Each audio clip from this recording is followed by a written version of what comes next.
capacita.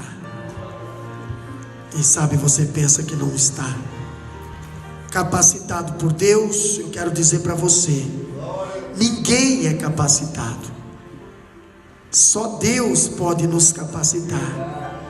Amém? Só Ele pode ter misericórdia das nossas vidas e nos capacitar a cada dia. Abra as vossas Bíblias, segundo livro de Coríntios, aonde nós estamos estudando, meditando na palavra do Senhor. Segundo livro de Coríntios, capítulo 6, versículos 6 e 7. Deus que capacita. Deus, só Ele. Se tem alguém capacitado aqui, e essa capacitação não vem de Deus, então largue mão dessa capacitação, porque somente Deus pode nos capacitar. Capítulo 6, versículos 6 e 7, que diz bem assim: na pureza, na ciência, na longanimidade, na benignidade, no Espírito Santo, no amor não fingido, na palavra da verdade, no poder de Deus, pelas armas da justiça, à direita e à esquerda. Podeis assentar, Bíblia aberta. Pastor, quando Deus nos capacita a enfrentar as tempestades da vida cristã? Quando Deus nos capacita a enfrentar as tempestades da vida cristã? Pastor, eu sou um cristão. Alguém falou aqui, eu acho que foi hoje que alguém falou, senão eu estou ainda no culto lá em Biluíla, ou senão eu estou lá em Macaé, ou aqui, mas alguém falou que o cristão tem luta. O cristão passa por dificuldade também. O cristão passa por provação, tempestade. Mas como o cristão consegue passar? Porque muitos não conseguem passar, muitos acabam saindo. Que nem a irmã falou aqui, Deus prova, mas nós temos que permanecer firme.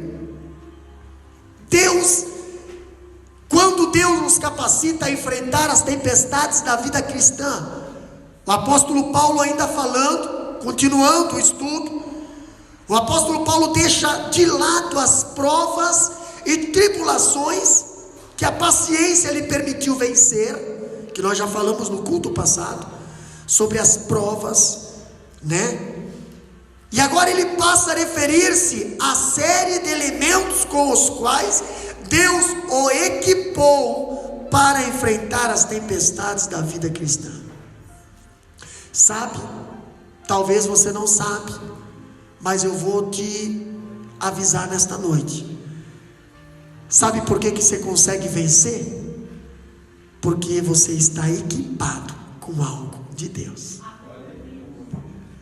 E nós vamos falar um pouquinho desse equipamento, né?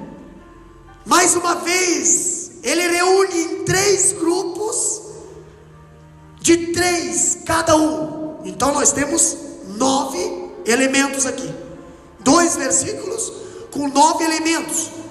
E em primeiro lugar, ele reúne as qualidades que Deus outorga à mente do cristão. 3 qualidades que Deus outorga. Como é que é? Outorga a mente. Nós precisamos estar com a mente equipada também. O cristão não pode estar só visivelmente equipado. Tem cristão, né, que as pessoas olham, nossa, é crente, né? Olha só, crente, tá ali, ó, de cima e embaixo, é crente. Mas se você vai olhar a mente dela ou dele, misericórdia, é desviado, é do demônio.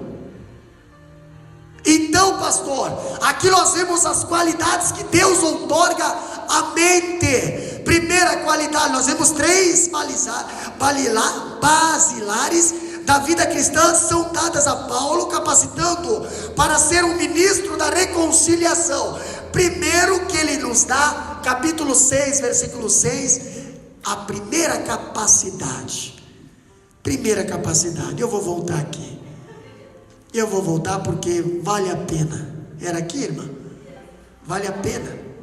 No próximo. Aqui, ó. As qualidades que Deus outorga à mente, são 3. Primeira qualidade que Deus outorga a mente do ser humano, irmã Daniela, está lá no capítulo 6, versículo 6. Só lê a primeira qualidade para nós. Só a primeira. A pureza. Pureza. Olha só, capítulo 6, versículo 6, a palavra grega para pureza, utilizada por Paulo aqui nesse texto, ela é definida pelos gregos como evitar cuidadosamente todos os pecados que estão contra os deuses, tá? Isso significa no grego a palavra pureza. Pastor, mas a palavra pureza está falando de deuses, claro, porque essa palavra pureza, ela vem do grego, e o significado está lá no sentido do grego, e a Grécia é campeã de idolatria e deuses. Mas nós não estamos falando da idolatria, nós estamos falando do significado da palavra. O que significa essa palavra? Essa palavra significa evitar cuidadosamente todos os pecados que estão contra deuses ou nosso único Deus. Isso significa pureza. Ser puro é estar livre de toda mancha e de contaminação, tanto da carne quanto do espírito.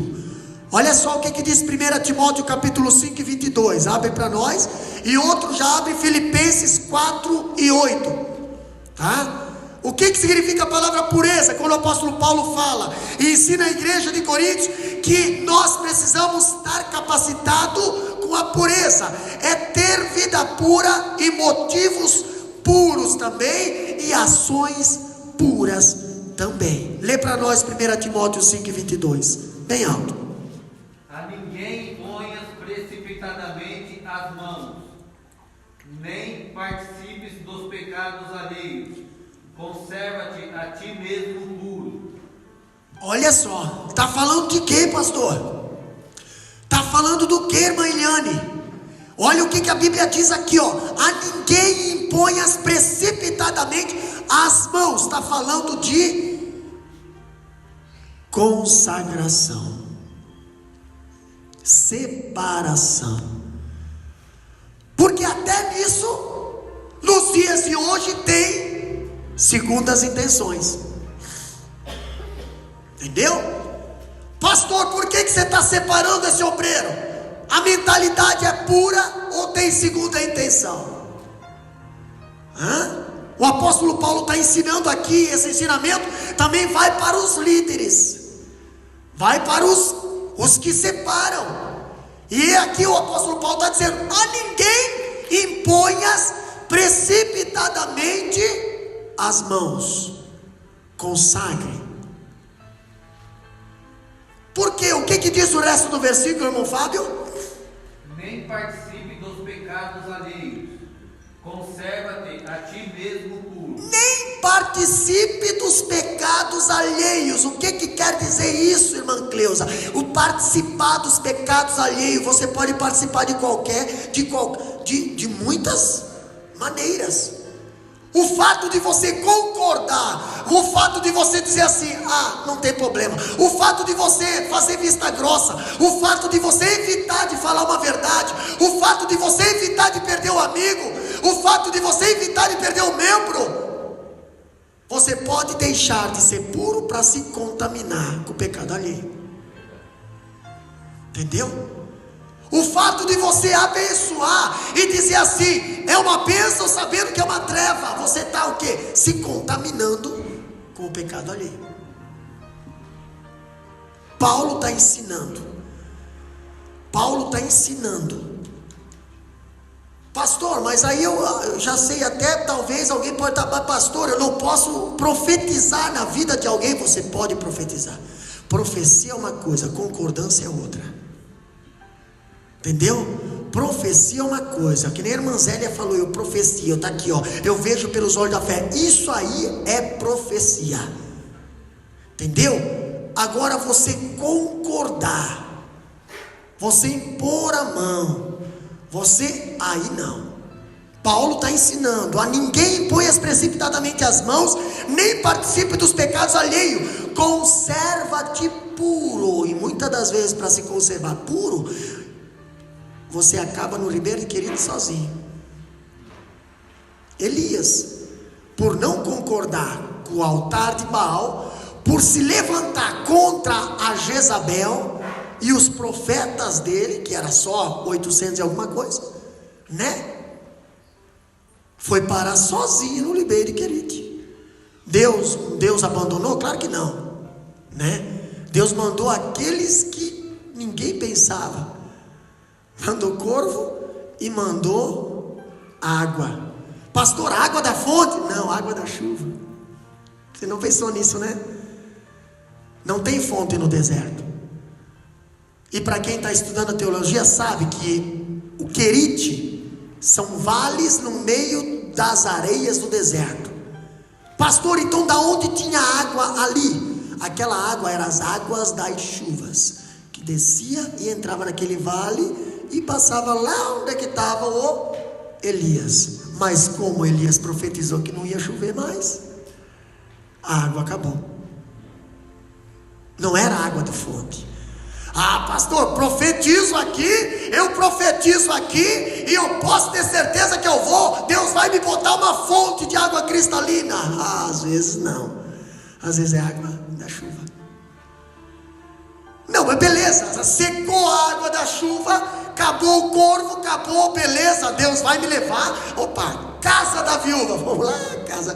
Toda viúva é rica, você já viu isso? Mas o problema é que aquela viúva lá, o profeta chegou, a coitada estava praticamente já assinando atestado de óbito.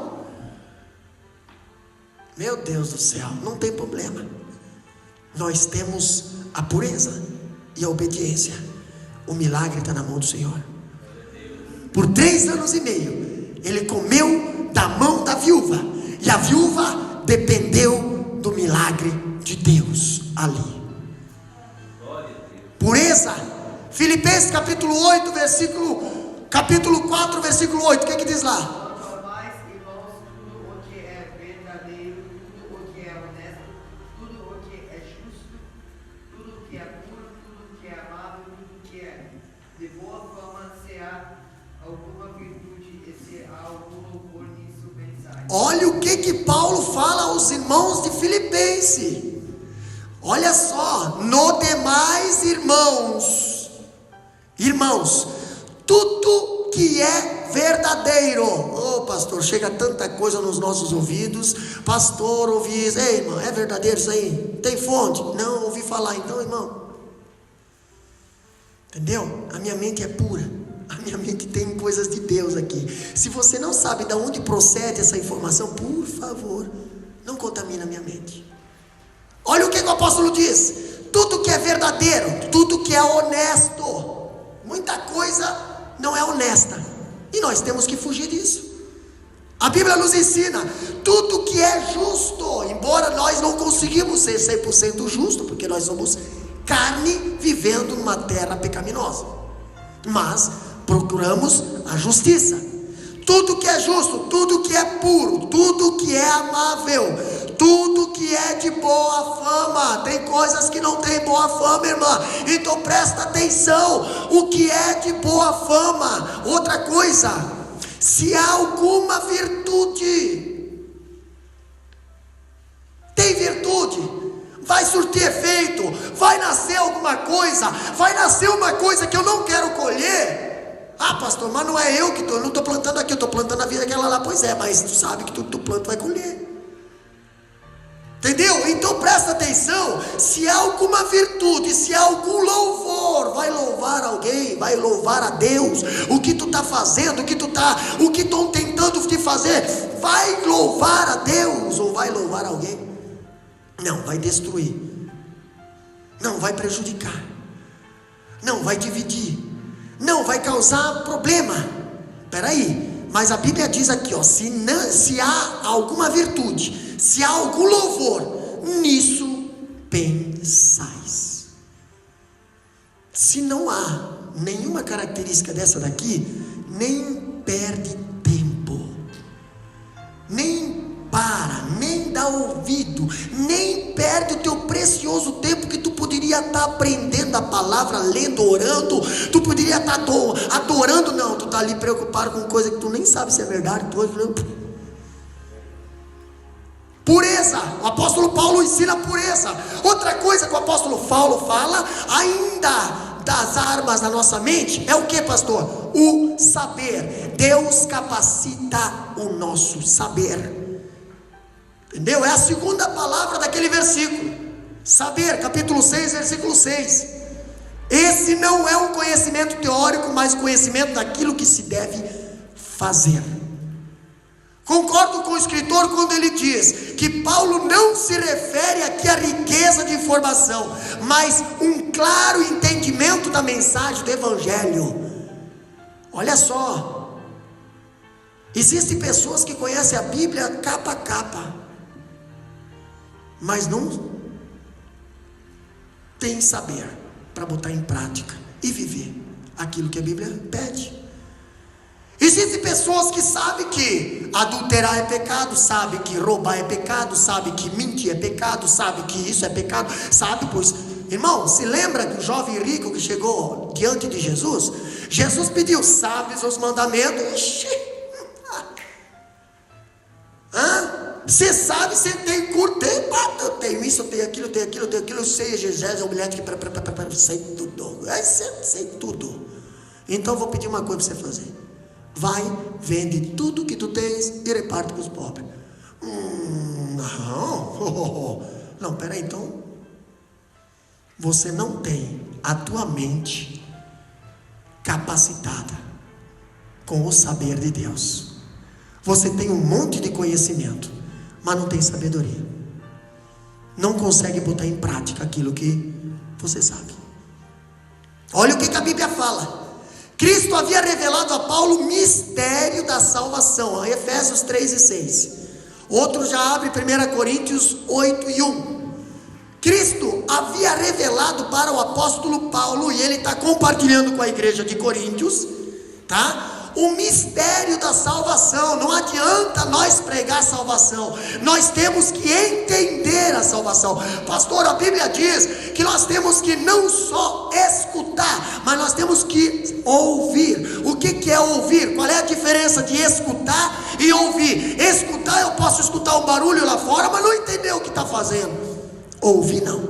Ouvir é eu entender o que está acontecendo. Tem muitas pessoas que escutam, mas não sabem ouvir. Sabem, mas não entendem. O que diz Efésios 3 e 6? Para saber que os gentios são cordeiros e de um mesmo corpo e participantes da promessa em Cristo pelo Evangelho. Olha só o que o apóstolo Paulo está falando para a igreja de Éfeso. A saber que os gentios são co-herdeiros de um mesmo corpo. Pastor, os fariseus dentro da igreja, os judeus dentro da igreja pregando salvação, mas quando um gentio se convertia, eles queriam que o gentio passasse por todo o ritual judaico, circuncisão, fazer sacrifício. O apóstolo Paulo, não, peraí, eles também têm direito da salvação.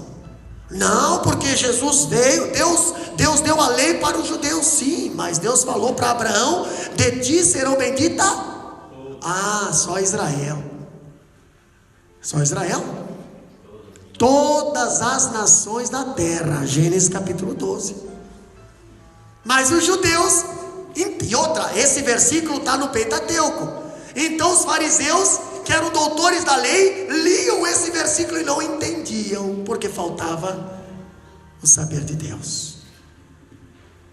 Quando eles falavam, mas Deus deu aos nossos patriarcas a lei, sim, mas dá uma observada na lei para ver o que Deus falou. O que Deus falou? De ti serão benditas todas as nações da terra. Vocês conhecem, têm o conhecimento, mas não entendem o que vocês sabem. O que diz aqui? Nessa mesma linha de pensamento, o escritor diz que aqui não é conhecimento intelectual. Sabe por quê? Porque o intelectual, irmã Zélia, a Bíblia diz que incha o homem. Alguém falou para o apóstolo Paulo: as muitas letras te fez delirar. Outro falou lá no livro lá dos poéticos, lá no livro de Eclesiastes, sei lá, não me foge a memória agora, mas diz que a letra mata. Claro que mata. Se você soubesse quando começou a teologia nas igrejas cristãs, misericórdia. Isso era só para rebeliado teologia. Não, o cara está estudando, aí o camarada começava a ter um pouquinho mais de conhecimento, aí pronto, ficava de lado. Entendeu? Por quê? Porque você precisa se dedicar no conhecimento. Porque a própria Bíblia diz: o meu povo era por falta de conhecimento. Conhecimento não é sabedoria do céu, conhecimento é sabedoria daqui. Pastor, mas só eu ter só conhecimento? Não, conhecimento sem Espírito Santo é enxume, é infecção, é furúnculo, só traz problema. Você já viu uma pessoa que tem muito conhecimento, mas não tem humildade? Ela chega para pregar, já.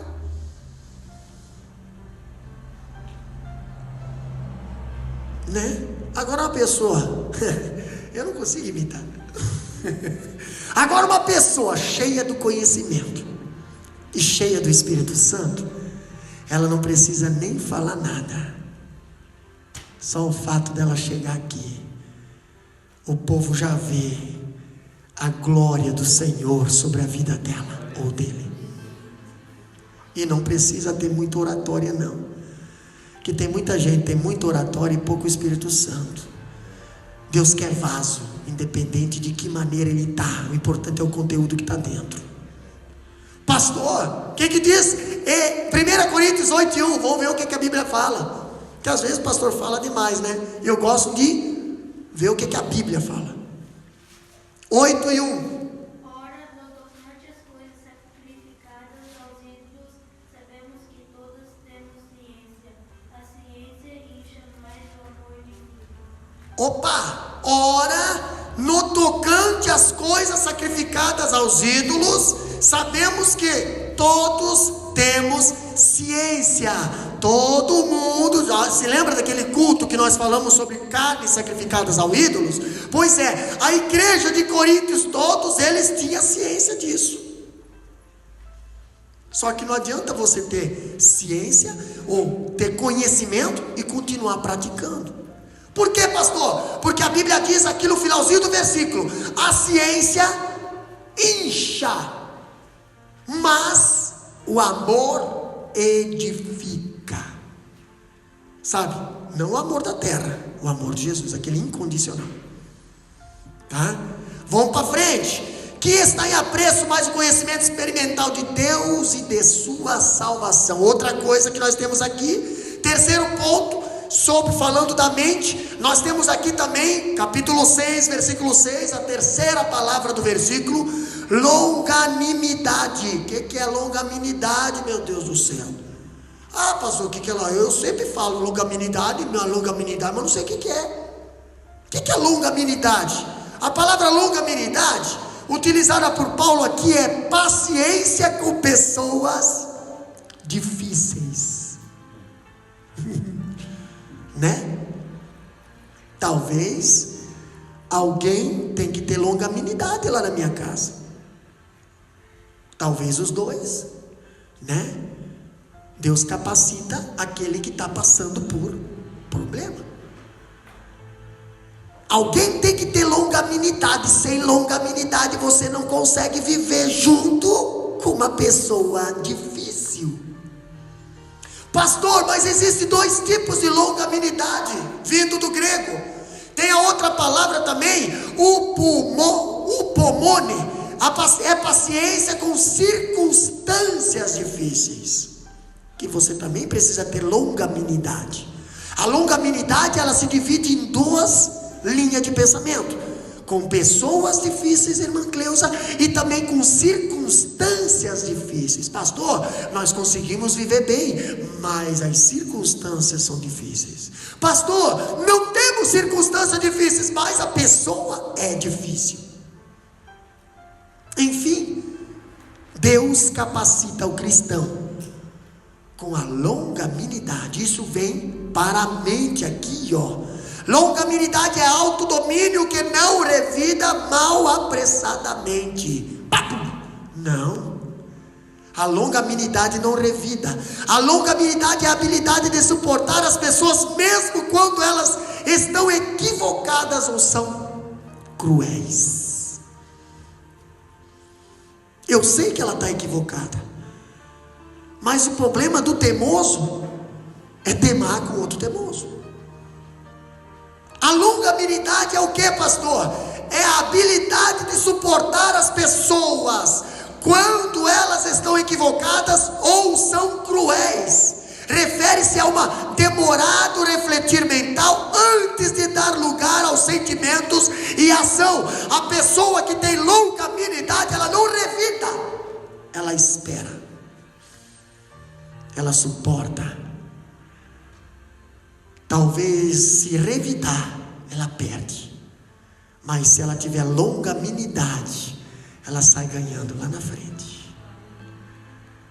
Pastor, 3 pontos que nós aprendemos aqui, que Deus dá as qualidades outorgadas à nossa mente. Agora nós vamos falar de outros 3 pontos. O segundo lugar é as qualidades que Deus outorga ao coração. Nós falamos que Deus outorga a mente agora. Agora nós vamos falar que Deus outorga o nosso coração, pastor.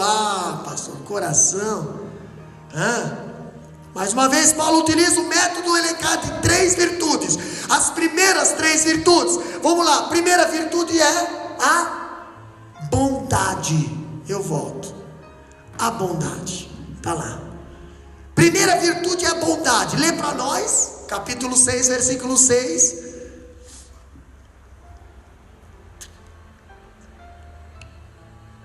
Capítulo 6, versículo 6. 1, 2, 3. O quarto palavra. Mas pode ler a sequência.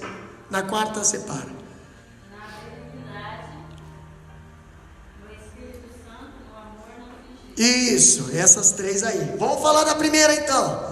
A bondade, né? Ou benignidade, qual depende da tradução. A palavra grega aqui, chrestotes, é o oposto de severidade. Em vez de você ser severo, você vai ser bom. Bondade é a benevolência compassiva. Ser bom é pensar mais nos outros do que em si mesmo, né? Tem pessoas que sofrem por ser bom. Primeiro, não sabe dizer não. Não sabe dizer não. Essas pessoas são o que mais sofrem. Pastor do céu, olha aqui, ó. É uma benevolência compassiva. Ser bom é pensar mais nos outros do que em si mesmo. Barnabé foi chamado de bom, quer ver? Atos capítulo 11, versículo 24. Lê para nós. Existem pessoas boas na Bíblia, existem pessoas boas na igreja. Oxalá que todos possam ter essa virtude no coração, capacitada por Deus. Ser bom. A Bíblia diz: é melhor dar do que receber. Por quê? Quem dá tem a qualidade de bondade. Pastor, quando a palavra de Deus diz: se te obrigarem a andar 1 milha, ande 2. Por quê? A primeira é dever. E a segunda? A segunda é dom. A segunda é algo que vem de você. O que diz lá? Repartiu, porque era homem de bem e cheio do Espírito Santo e de fé, e muita gente se uniu ao Senhor. Olha só, estamos falando de quem? Barnabé, né? Para quem acompanha o estudo bíblico lá de Biluíla, nós vimos que um dia num culto, Barnabé sentiu de vender alguma coisa que era dele e doar para a igreja. Ele fez isso primeiro com uma qualidade na mente, pureza, sem intenção. Porém teve um casal ali que olharam ele fazendo isso, olharam Deus abençoando ele, foram lá e venderam a mesma coisa também, só que trouxeram Ananias e Safira, trouxeram comprometido, mente com problema, morreram ali. Mas a Bíblia diz que Barnabé era um homem bom pastor. Ele sempre é visto na Bíblia como um homem que está investindo na vida dos outros. Como é bom você investir na vida dos outros. É difícil quando alguém pega e vê você investindo e não investe, mas se aproveita daquilo que você investiu. Mas não tem problema, sempre vai servir para alguma coisa. Mas é muito bom você investir na vida de alguém, você ser bom, você ajudar, você dá o passo conforme a tua perna. Mas Jesus reconheceu a oferta da viúva, porque ela deu aquilo que ela deu tudo que tinha para ajudar. Embora os outros estavam ali só para se aparecer, porque a mente não estava pura. Mas a Bíblia diz que chamou a atenção de Jesus, e Jesus chamou a atenção dos discípulos e falaram: olha lá, aquela mulher lá, o que ela está fazendo? Está fazendo com mente pura. Outra coisa que a Bíblia nos ensina também aqui, que as qualidades que Deus outorga ao coração, também fala de uma qualidade chamada Espírito Santo. Nenhuma palavra ou ação bondosa pode ser realizada sem a intervenção do Espírito Santo. Ei, quem te faz ser um homem e uma mulher boa ou bom é só o Espírito Santo. Pastor, mas se eu não tiver o Espírito Santo, aí tudo que tu está fazendo é com interesse. Tudo que tu está fazendo é com interesse. Agora, se o Espírito Santo te convencer a fazer alguma coisa, te tocar a fazer alguma coisa, tu pode fazer. Pastor do céu, mas o Espírito Santo me fez sentir de fazer isso. Faz. E não tenha medo, faça. Porque se tu está na obediência e tu está com a tua mente e teu coração com o Espírito Santo, pode ter certeza, Ele vai suprir todas as necessidades. Aliás, às vezes Ele só está esperando que você tire a pedra para Ele ressuscitar o teu Lázaro. Agora tem que fazer alguma coisa. Pastor, quando falamos do Espírito Santo, o escritor diz que tudo que Paulo fez foi feito no poder e em submissão ao Espírito Santo. Lembra que Jesus foi batizado lá no Jordão? A partir dali, ele só obedecia ao Espírito Santo. Pastor, mas o Espírito Santo conduziu Jesus ao deserto. Mateus capítulo 4. Ok, vamos para o deserto. Mas o deserto é 40 dias. Mas eu fico aqui 3 dias, 4 dias. Quando o negócio começa a apertar, eu saio do deserto. Eu saio, mas o Espírito Santo não mandou você sair do deserto. Então fica lá no deserto. Porque o mesmo Espírito que te conduz para a prova é o mesmo que vai te tirar da prova. Ok? A Bíblia diz que Jesus, depois o Espírito Santo o trouxe de volta. Olha só que interessante, 1 Coríntios capítulo 2, versículo 4, 1 Tessalonicenses 1 e 5. O que diz 1 Coríntios 2 e 4? Abre lá, sua Bíblia lá. Vamos lá, o que diz lá, falando do Espírito Santo. A minha palavra e a minha pregação não consistiram em palavras persuasivas de sabedoria humana, mas em demonstração do Espírito e do poder. O que Paulo estava querendo falar aqui para a igreja de Coríntios, para os irmãos da igreja de Coríntios? Irmãos, o que eu estou pregando aqui não é palavra minha, é palavra de Deus. Aqui Paulo estava, pastor, ele pregava e tinha que justificar o que estava pregando, irmão Clédio. Pior que é. E não estamos muito longe disso. Nesses últimos dias, quem prega a verdade tem que, depois do culto, se justificar porque pregou a verdade. Pastor, por que você falou sobre isso aqui? Por que você falou sobre aquilo? Porque, irmão, está na Bíblia, irmão, está na Bíblia. Não tem, está com esse, está com aquele. Ei, o apóstolo Paulo falou: a minha palavra é a minha pregação, não consistiram em palavras persuasivas e sabedoria humana, mas em demonstração do Espírito Santo e de poder. Entendeu? Palavra da verdade, palavra da justiça, você só consegue pregar se você tem o Espírito Santo. Caso contrário, a primeira pessoa que apanha é quem está pregando. Eu sempre digo: viva o que prega e prega o que viva. Não é fácil, pastor, não é fácil. Mas se tu tiver com o Espírito Santo, a misericórdia do Senhor se renova todas as manhãs. Entendeu? Sei que não é fácil. 1 Tessalonicenses capítulo 1, versículo 5, o que diz lá? Por causa da esperança que vós está reservada nos céus, da qual já antes ouvistes pela palavra da verdade do Evangelho. 1 Tessalonicenses 1 e 5. Porque o nosso evangelho não foi a vós somente em palavras, mas também em poder, e no Espírito Santo, e em muita certeza, como bem sabeis quais fomos entre vós, por amor de vós. Porque o nosso evangelho, ei, Paulo estava falando de que evangelho? Nós aprendemos, evangelho é boas novas. O nosso evangelho, aquele que Jesus deixou, Jesus falou: ide pregai o meu evangelho. E esse evangelho Paulo estava pregando. O nosso evangelho não foi a voz somente em palavras, porque tem pessoas que prega, mas fica só em palavras. Entendeu? Não pode ser só em palavras, tem que ser em vivência também. O nosso evangelho não era só em palavras, mas também em poder. Pastor, para a palavra ter poder tem que ter o Espírito Santo. Senão é só blá blá blá blá blá. Entendeu? Uma profecia que não tem Espírito Santo, ela pode falar, você pode ter 30 profecias num culto,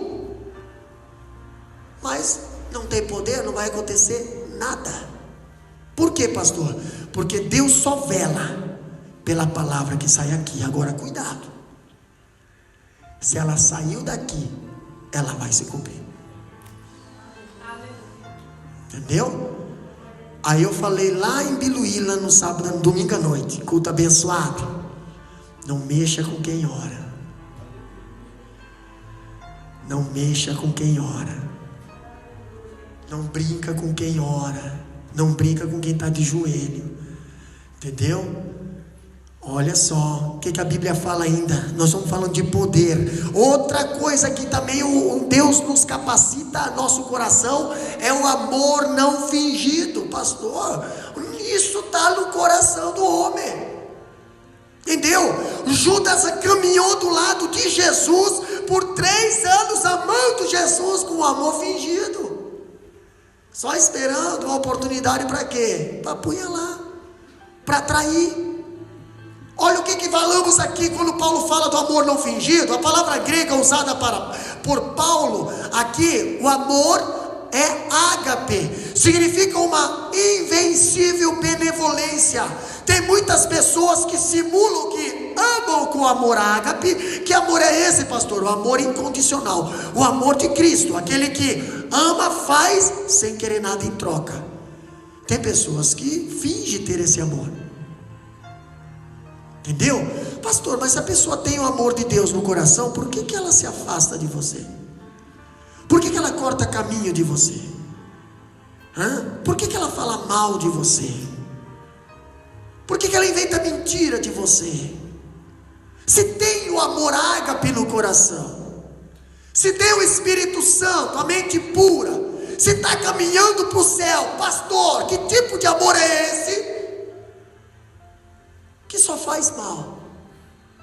Aí nós vamos ver que o coração desse tipo de pessoa tem um amor fingido, e Paulo nos adverte para que nosso coração possa ser capacitado pelo amor ágape, aquele amor que não faz mal a ninguém. E ainda a Bíblia diz: quem nos separará do amor de Deus? Esse amor Esse amor, se tu tem esse amor no coração, pode cair o céu em cima de você, pode abrir um buraco, você pode perder tudo, você pode passar que nem Jó passou, você vai permanecer ali, ó, firme na rocha. Por quê? Porque eu sei que o meu Redentor vive. Pastor, capacitado com esse amor, olha só o que diz aqui, ó, a palavra aqui, ó, Paulo, é aquele tipo de amor que não paga mal com mal, mas vence o mal com o bem. Você sabe o que é vencer o mal com o bem? Você sabe o que é vencer o mal com o bem? Né? Um dia alguém me procurou, pastor, não estou conseguindo lá no frigorífico, não estou conseguindo, tá aquela pessoa, eu estava com problema com o encarregado lá. Alguém procurou, pastor, tá assim. Eu falei, o cara não gosta de mim, não gosta. E o que você fez para conquistar essa pessoa? Pastor do céu, misericórdia, não passa nem perguntar, dá um soco, pois faz diferente. Descobre o que essa pessoa mais gosta e leva para ele. Eu sei que vai doer um pouquinho no teu bolso, claro, mas você não quer reconquistar, vai ser melhor para você. Você vai botar um balde de água fria em cima de um monte de brasa que está te atrapalhando a tua circulação lá dentro. E é pior que o camarada fez isso. Foi lá e comprou lá, descobriu lá, não sei se era chocolate, sei lá o que lá, foi lá e comprou, levou. Maravilha, no outro dia chegou, pastor do céu, pensa no homem alegre, rapaz do céu, e o pior é que o camarada vem todo dia lá agora perguntar, e aí, hello, how are you, good, yes, agora tá melhor para trabalhar. Eu falei, tá vendo? Paga o mal com bem. Por que, pastor? Porque Satanás quer que você pague com mal. Se você pagar com mal, só vai ter briga. Faz o bem. Não gosta de você, não tem problema, não puxa encrenca. Mas qualquer oportunidade que você tiver, esteja com as mãos estendidas. Para quê, pastor? Para fazer o bem. Entendeu? Isso é o que? Amor não fingido. Não adianta você dizer que ama e não praticar. Não, ama sim, mostra que ama, prova. O filho pródigo saiu de casa, presbítero Modair, e o pai não ficou enraivecido, embora ficou triste, vendo todo o investimento que ele fez no filho. Agora o filho saiu e gastar tudo, ok? Mas o pai ficou aqui, esperando. Quando ele viu o filho, na primeira oportunidade que ele viu o filho em direção à casa, o pai saiu ao encontro. Macleusa, o pai não foi lá onde é que estavam os porcos. Não. O pai não foi atrás quanto que o filho estava em direção oposta. Não. Nós temos que fazer uma interpretação da Bíblia. Enquanto o filho estava na direção que ele queria, o pai ficou aqui, ó. Por quê, pastor? Porque o filho sabia que estava andando na direção errada. O filho sabia que ele estava rebelde. Agora, quando o filho fez isso aqui, ó, o pai saiu correndo. Quando o filho apontou na direção de volta para casa, o pai saiu correndo. O pai já mandou matar o cordeiro, o pai já mandou pegar o tecido, o pai já mandou buscar o anel. Por quê? O filho está em direção para casa. Entendeu? Agora nós temos que saber que quando que está a direção errada, a Bíblia diz, quem não é por nós, é contra nós. Não adianta correr atrás. Você pode até se machucar correndo atrás de uma pessoa que não quer voltar. Agora, se deu a primeira sintoma de voltar, saia correndo. Saia correndo e faça festa. Faça festa. Pastor, olha só que interessante, estou falando de amor não fingido. Agora nós vamos falar, o amor, ele não se vinga, mas se entrega sacrificialmente em favor da pessoa amada. Esse amor não é misturado com outros sentimentos egoístas. A Bíblia diz, o amor não pensa mal, o amor não faz isso, o amor não faz aquilo, o amor faz... Está lá, eu acho que não sei em qual versículo, capítulo 12, eu acho, né? De 1 Coríntios. Outra qualidade que nós aprendemos aqui também, que Deus capacita, é as qualidades que outorga para a pregação do Evangelho. a pregação do Evangelho. Também precisamos estar capacitados para pregar o Evangelho, porque em 1 Timóteo ou 2 Timóteo, não sei, que diz ali, nos últimos dias surgirão falsos profetas, com doutrinas de demônios, entendeu? Você precisa ensinar a Bíblia, para o povo saber discernir os espíritos. O que o povo hoje não sabe discernir espírito? Hoje, se um cachorro latir, é capaz de dizer que é profecia. Por quê? Não sabe de onde está vindo essa palavra. Agora, se você conhece a palavra, você sabe se é de Deus ou não é. Você sabe se é meninice ou não é. Você sabe se tem Espírito Santo aí ou não tem. Você sabe se tem mente pura aí ou não tem. Porque não pode sair de duas fontes a mesma palavra. A única palavra que sai do céu, ela vem de cima. E ela não causa divisão. E ela não faz mal para a casa do Senhor. Ela não tira ninguém da igreja, irmã Zélia. Ela traz para a igreja. Então, que tipo de profecia é essa que faz as pessoas saírem da igreja em vez de viver em comunhão com a igreja? Faz as pessoas se desviarem, se rebeliarem, faz as pessoas viverem em pecado. Pastor, que tipo de profecia é essa? Estou falando de qualidades que Deus outorga para a pregação do Evangelho. É o estudo que nós estamos estudando. E está aqui no capítulo 6, versículo 7. Lê a primeira palavra ali, faz favor. Na palavra da verdade. Pastor, palavra da verdade. Paulo tinha recebido tanto a palavra da verdade, a palavra de Deus, como a força para proclamá-la. Ele não gerou a palavra, ele recebeu a palavra.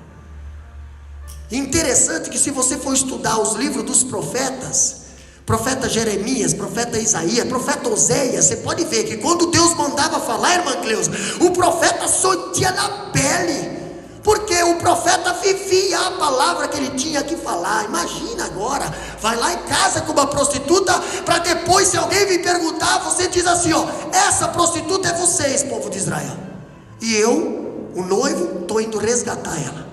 O profeta sofria. Jeremias tinha que pegar o cinto e enterrar lá no rio, lá no lado do Eufrates, no lodo, cinto novo, e depois ir lá pegar de volta e sair usando. Nossa, o profeta usando roupa suja. Pois é, assim está vocês.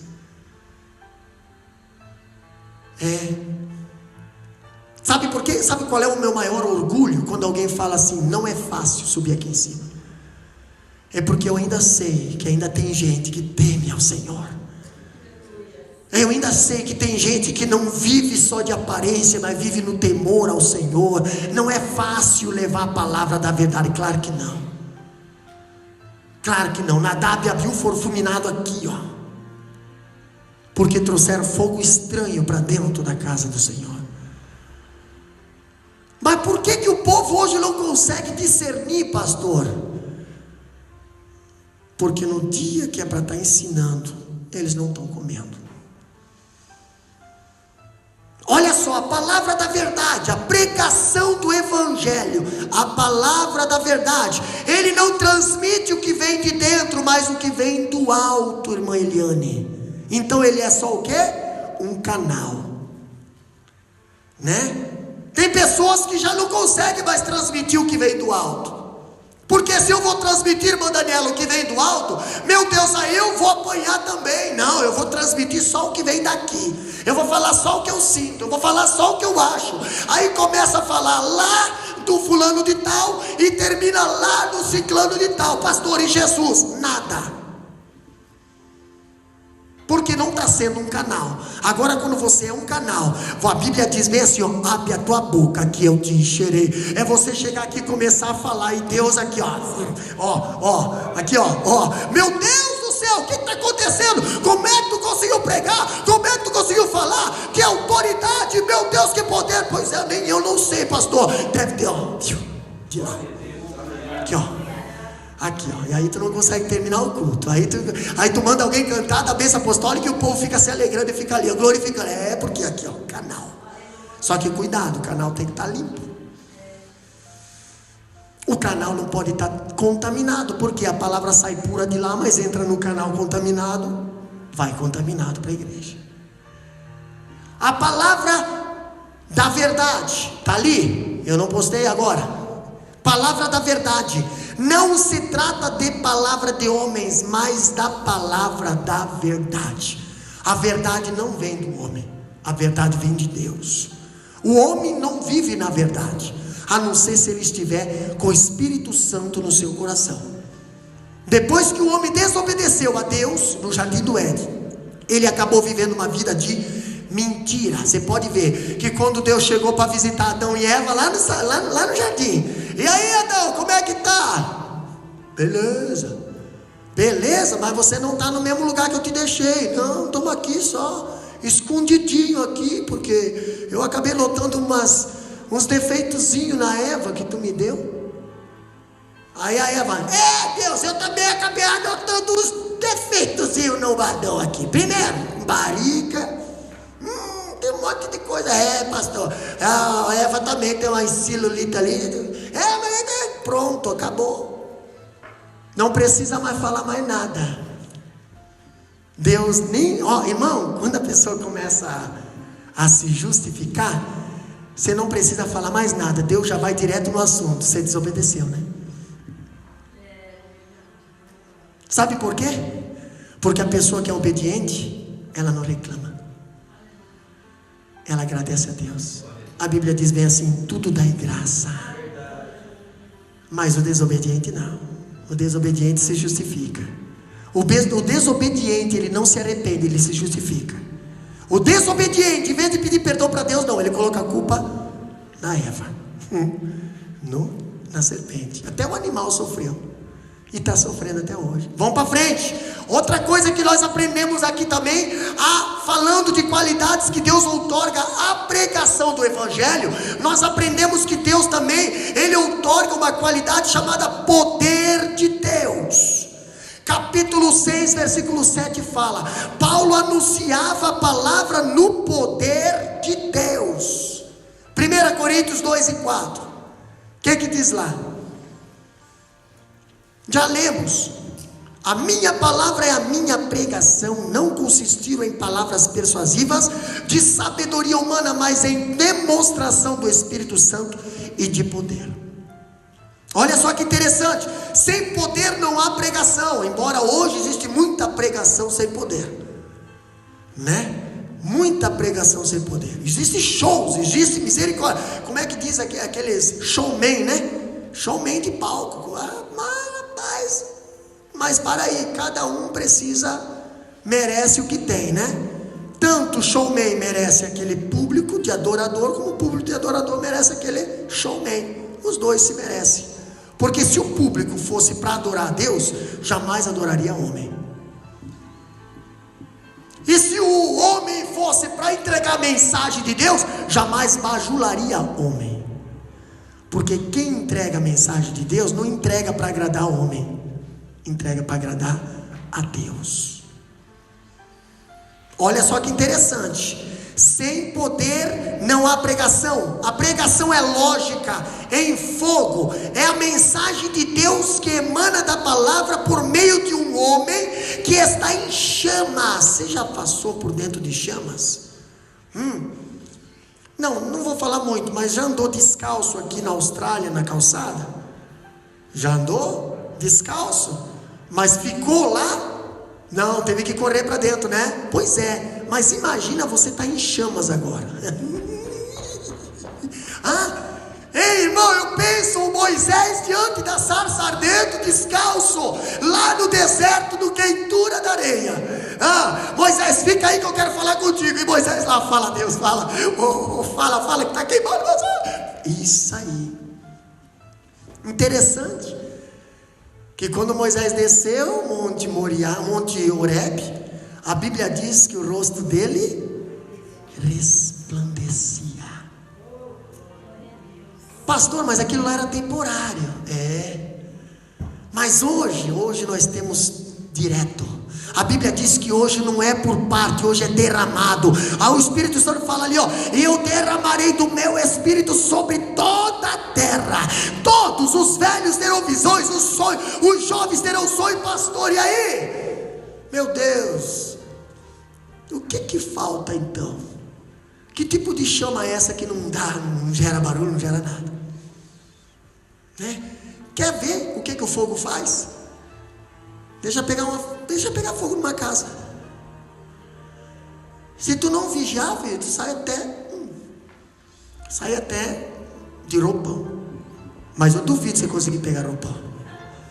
Se for um desesperado da vida lá do norte, é capaz de pular pela janela, é capaz de esquecer os filhos, a mulher, tudo lá dentro, né? Se for um materialista, é capaz de correr, tirar o carro, e a família toda dormindo ainda. Olha o que o fogo faz. O fogo chama atenção, o fogo desperta, o fogo queima, o fogo purifica.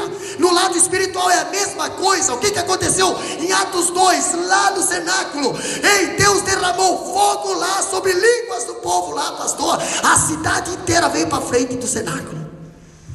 Veio as autoridades, veio tudo. Fogo. Por isso que a mensagem, ela tem que ter poder de Deus, e o poder de Deus é fogo.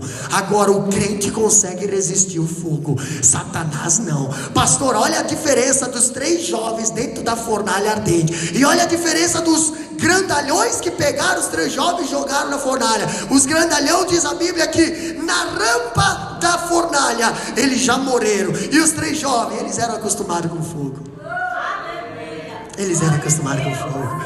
Eles andaram com o 4º homem, eles estavam com o 4º homem lá dentro. O 4º homem sempre estava com eles. Não era por causa da fornalha ali que eles iam sentir alguma coisa diferente, não, Senhor. O crente, aonde ele estiver, o 4º homem está com ele, a glória está com ele, o fogo está com ele, o Espírito Santo está com ele, o poder está com ele. Ele não tem diferença nenhuma, pastor. É culto de ensino, ele sente a presença do Senhor. É culto de sábado, ele sente a presença do Senhor. É congresso, ele sente a presença do Senhor. Está pregando, ele sente a presença do Senhor. Está sentado, ele sente a presença do Senhor. Ele vive no fogo continuamente. Aleluia, glória a Deus. Para nós agora encerrar, eu creio que sim. Olha só, as armas da justiça é outra coisa que Deus, Ele nos outorga para a pregação do Evangelho. Capítulo 6, versículo 7. Essas armas eram tanto em defesa quanto de combate. Tratava-se do escudo usado na mão esquerda e a espada na mão direita, né? Tratava-se de, olha só que interessante, Romanos 13, 12, lê para nós. Romanos capítulo 13, versículo 12.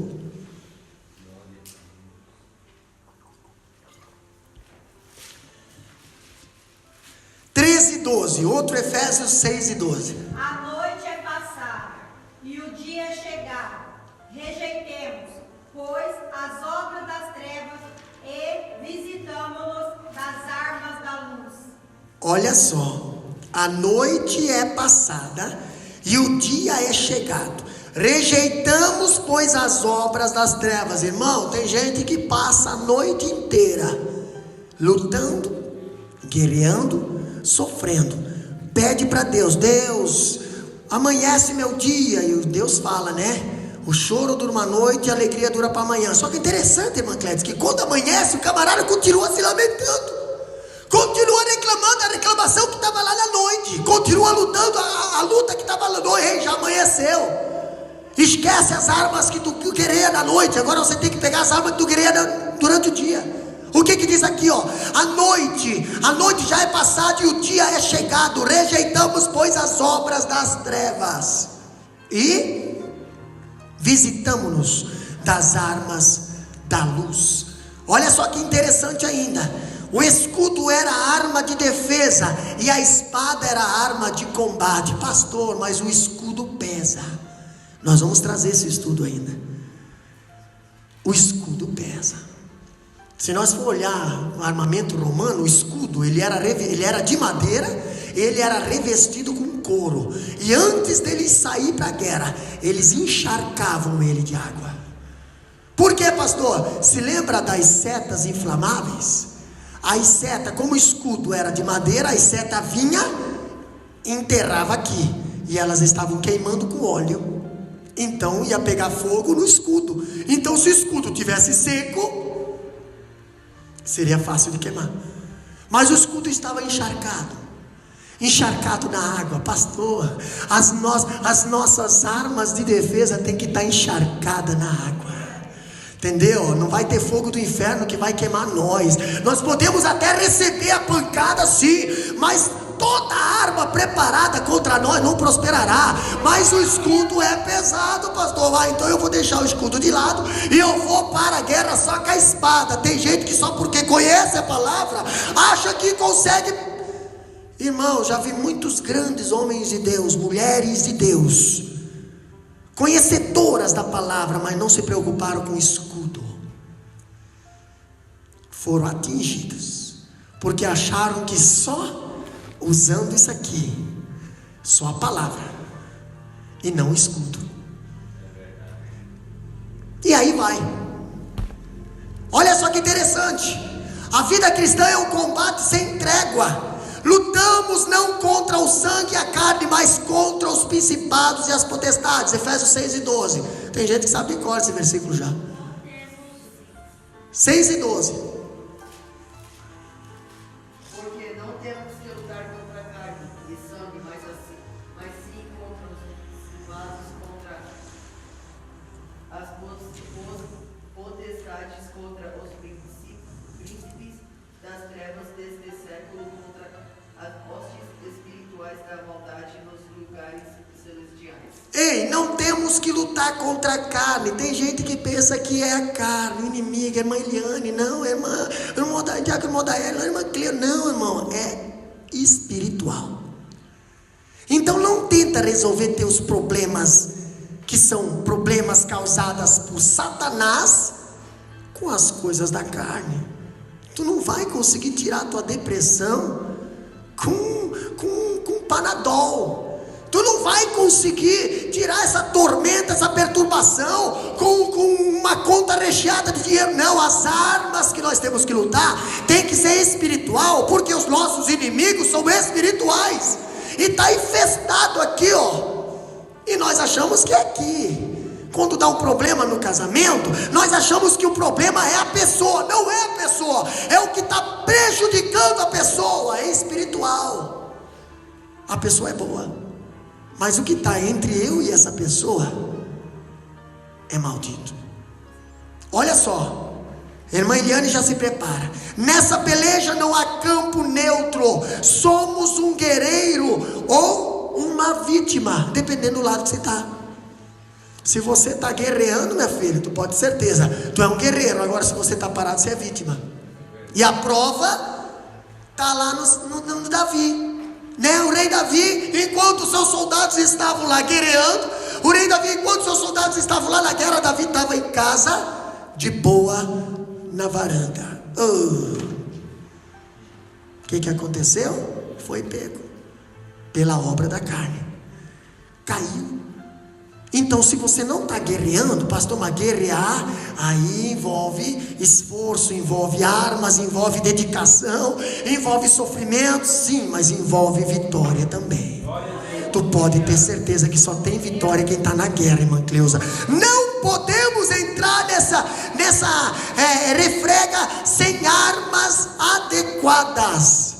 Se você está na guerra, se você está envolvido numa guerra, você pode ter certeza. Usa a arma certa, usa a força certa, usa a mente certa, usa o Deus certo, o general certo, porque você vai vencer essa guerra. Se coloca no pé, se coloca de pé, amado irmão. A irmã Eliane estará adorando o nome do Senhor. Que nós possamos estar com a nossa mente capacitada por Deus, que nós possamos estar com o nosso coração capacitado por Deus, que a nossa palavra possa também ser palavra de Deus, palavra da verdade, a palavra que nos orienta, a palavra que nos capacita, a palavra que nos direciona, a palavra que nos purifica, a palavra que nos protege. Sim, essa palavra tem que ser aquela que nós usamos todos os dias. Salmo 119 e 11 diz: guardei a tua palavra no meu coração para não pecar contra ti. Que nós possamos ter essa palavra no coração, que nós possamos usar essa palavra todos os dias,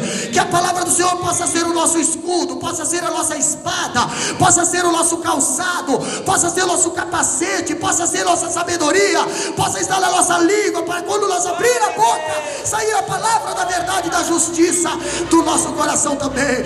Oh, aleluia!